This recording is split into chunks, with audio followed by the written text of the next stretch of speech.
박영수 특별검사가 인선 1호로 윤석열 검사를 영입하면서 최순실 게이트를 정면 돌파하겠다라는 의지를 보였습니다. 또 주어진 준비 기간을 다 쓰지 않겠다며 특검팀 구성과 기록 검토를 빠르게 진행하고 있는데요. 검찰부터 연결해서 이제 특검으로 무게중심이 옮겨가고 있는 수사 상황 짚어보도록 하겠습니다. 조용성 기자. 네, 서울중앙지방검찰청에 나와 있습니다. 자, 이 서슬 퍼러턴 정권 초기에 검찰 윗선으로부터 부당한 압력을 받았다라고 폭로했던 윤석열 검사입니다. 윤석열 검사가 특검에 합류를 했다고요?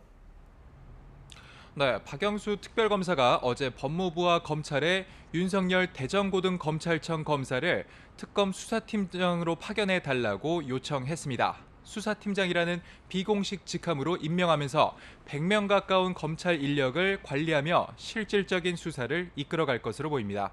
앞서 윤 검사는 사양했지만 여러 차례 권유를 받으면서 마음을 돌린 것으로 알려졌습니다. 박영수 특별검사는 사건에 대해 의지와 사명감을 가지고 파헤칠 수 있는 끈기 있는 검사, 똑똑한 검사가 필요했다고 말했는데요.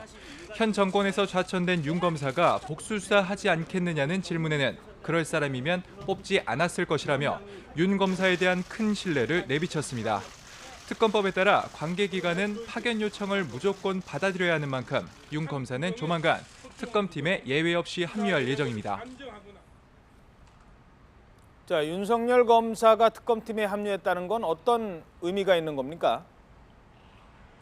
네, 윤석열 검사는 특수통으로 불리는 박영수 특검과 현대자동차 비자금 사건, 론스타 주가 조작 사건 등을 수사하며 함께 손발을 맞춰본 경험이 있습니다. 윤 검사는 대검찰청 중앙수사부 중수 1, 2과장을 거쳐 서울중앙지검 특수 1부장 등을 지내며 특수수사로 이름이 나 있습니다.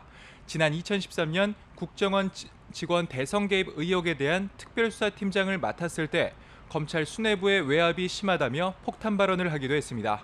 이 일로 정직 1개월의 징계를 받은 뒤 이번 정권에서 잇따라 좌천 인사 발령을 받았는데요. 이런 정황을 봤을 때 윤 검사를 처음으로 팀에 합류시킨 박 특검이 최순실 게이트를 수사력으로 정면 돌파하겠다는 의지를 보여준 것이라는 분석이 나옵니다. 지금 특검팀 아직 본격적 수사도 안 했는데 이 수사 전에 어떤 것들을 준비하고 있는지요? 네, 박영수 특검은 특검팀 구성과 기록 검토에 박차를 가하고 있습니다. 특검 수사 준비 기간 20일을 채우는 건 국민께 죄송한 일이라며 속전속결로 추진하는 상황을 설명했습니다. 우선 검찰 수사 기록 인수인계 작업에 속도를 내고 있는데요. 수사 기록에 대한 철저한 검토가 필요하다면서 검찰 쪽에 기록 검토팀 구성을 요청하고 있다고 말했습니다. 또 특검보 인선을 서두르고 있지만 녹록지 않은 상황입니다. 박 특검은 여러 사람을 모시려고 하지만 대부분 사양에 특검보 인선에 어려움을 겪고 있다고 말했습니다. 그 이유로 특검보가 된 변호사는 예전처럼 수사 종료와 함께 바로 현업에 복귀하는 것이 아니라 공소유지까지 해야 한다며 2년 정도 생업에 지장이 있다는 점을 꼽았습니다.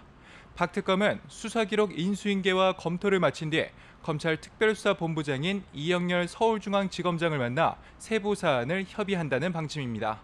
지금까지 서울중앙지방검찰청에서 YTN 조용성입니다.